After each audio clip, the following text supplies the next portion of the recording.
Such an honor to be with you today, and I'm a graduate of Notre Dame, and I have a question, if I may, about the talk that you gave at Notre Dame, which I loved very much. I watched the whole graduation from beginning to end, and I guess my question is, at certain moments in the speech, I wish I had it before me, you pointed to slavery and genocide as wrong. We know these are wrong. These are, we might say, intrinsically wrong, to use the language of the church. Is everybody able to hear the question? Want to make sure. Should I stand up? Yes. My question is regarding the speech that Judge Noonan gave at Notre Dame. And Judge Noonan took the place of Mary Ann Glendon, who chose not to receive the Latari Medal because of the choice of President Obama to speak at the graduation and to receive an honorary doctorate. And I, as a graduate, my wife is too, watched it from beginning to end. I thought President Jenkins' speech was very good, President Obama's, but I thought your speech was prophetic because you spoke about genocide and slavery being evil. We all agree on that. And then you spoke about Lincoln, and in a historical irony in which Lincoln said things about slavery which were unexpected and which sort of appall us, but he developed. And I guess using this key idea of the receiver of the message, did you see your primary receiver of the message to be President Obama and helping him to see the intrinsic evil of abortion? That's what I'm wondering. Well, that's a very good question, which I really can't answer very clearly. I mean, certainly it was hope that what I said would reach him as much, but I had no way of knowing exactly how he would take it, and I don't know how he took it, but I believe what I heard later, and really at second or third hand, he did have people assisting him who were Notre Dame graduates who read my remarks and did take them into some account in what he said, but these such a thing is a rather long-range project, probably. Any other questions? Professor Dagfinn Follestad, I might mention, this is Professor Contino from Pepperdine. Dagfinn is a member of our Academic Advisory Committee. He's a scholar from Norway. He has been traveling between Stanford and a university in Norway and very involved with a Catholic center and research there, a very accomplished scholar. Happens to be visiting at this time and has been a wonderful support to the Institute. So, Dagfinn. Yes, you mentioned briefly in your talk one factor which I think is very important in the development of moral views in the church and everywhere else, and that is to get into a situation that helps to improve your sensibilities. You mentioned how some of the people who were minorities developed a sensitivity to being treated in certain ways, and I think that, of course, was emphasized by Christ in this golden rule: do to others what you want others to do to you. And that means that the better we are able to put ourselves in the situation of others, the better will we see that things that we might have not reflected much on at all really are evils that we should try to overcome. So I thought that is part of the teaching of Christ, which is of course much older than that. It goes back to old China, but it's coming again and again in lots of different religions, and it seems to me to be the most important driving force in the development of moral doctrine. But you might want to comment more on it.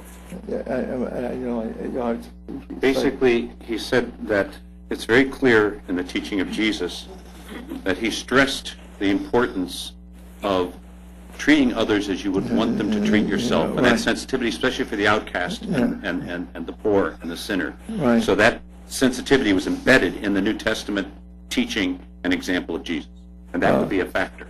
Well, I would certainly agree with that. it's certainly the basic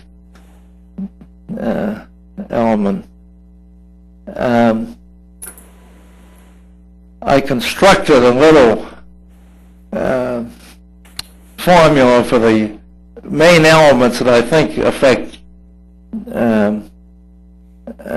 development, and did it in terms of being able to develop. And so the A in able is for analogy. Lots of development occurs by analogy. B is for balance, and any development has to consider that you're talking to human beings who maintain a balance in their lives and in their communities. Well, balance is an important element in development. The L is for logic, because there certainly is some point in which logic plays a part in these developments. But the E in able is for empathy, and empathy is, I suppose, one way of saying identify with someone else, and that will be a great guide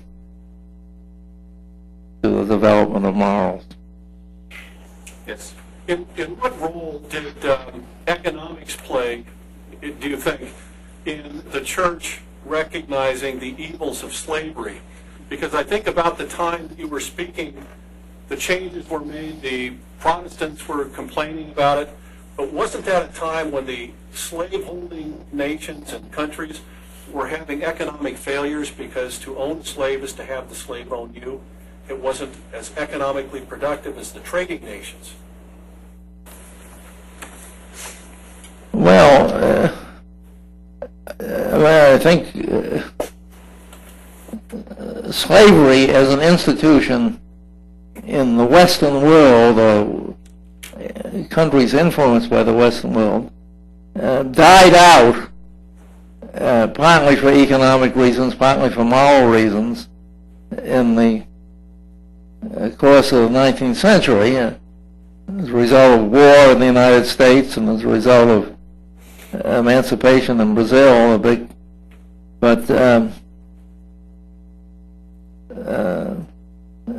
then there was no appetite to restore it. So slavery as an actual phenomenon has only been a phenomenon of pretty backward places in the universe, some parts of the Middle East and so forth, but so it doesn't, a lot of change occurs without the church having much to do with it. Last question. Hello, this is Judge Newman. I want to first thank you for your presentation. My name is Ryan Pratt, alumnus of USC. It seems in the past couple of decades we've had various movements within the church pushing for maybe changes in moral areas, whether it be liberation theology and the Jesuits in El Salvador and Oscar Romero, or questions over pastoral care to gay and lesbian persons and people like Janine Gramick, or interreligious dialogue and relations with other religions in Asia and the work of theologians like Jacques Dupuy.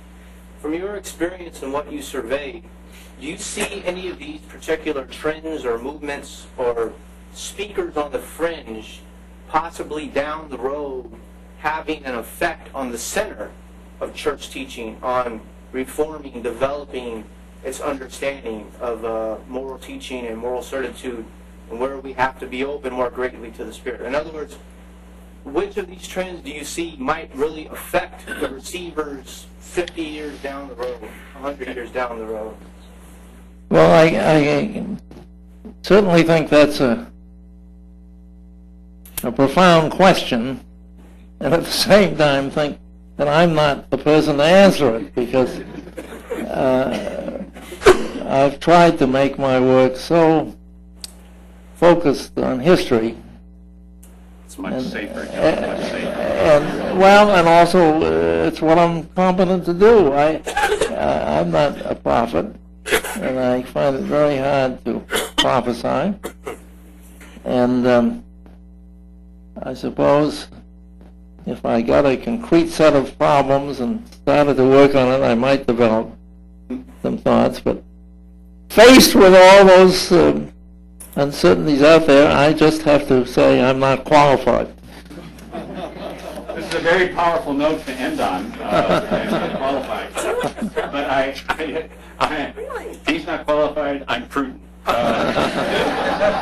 But what I would like to mention is that one thing that comes from studies, I mean, I've read a number of them, is when we look back and we kind of say, geez, why didn't they see it? Why did it take so long? It also raises the question as to on what issue, 100 years from now or 200 years from now, they're going to look at our generation and say, why were we so blind? Why didn't we see it sooner? And so on. So that means, among other things, a certain compassion when you read history. Dispense with the smugness. It's a complicated, difficult journey. But thanks to work from someone like John Noonan, that journey is made a lot clearer. Jim, could I just take, I once gave a talk on things that we would regret 100 years from now. Oh, you did answer that then. Well, at least two of them. It wasn't his turn. One thing people will look back and think we were just as stupid as most of them, is our prison system. It will appear as disgraceful as slavery.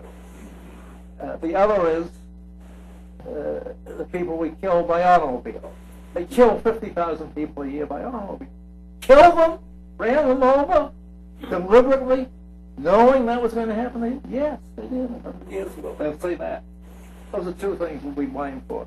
I want to thank all of you for coming. This is the last in the lecture series for this year for the Institute for Advanced Catholic Studies.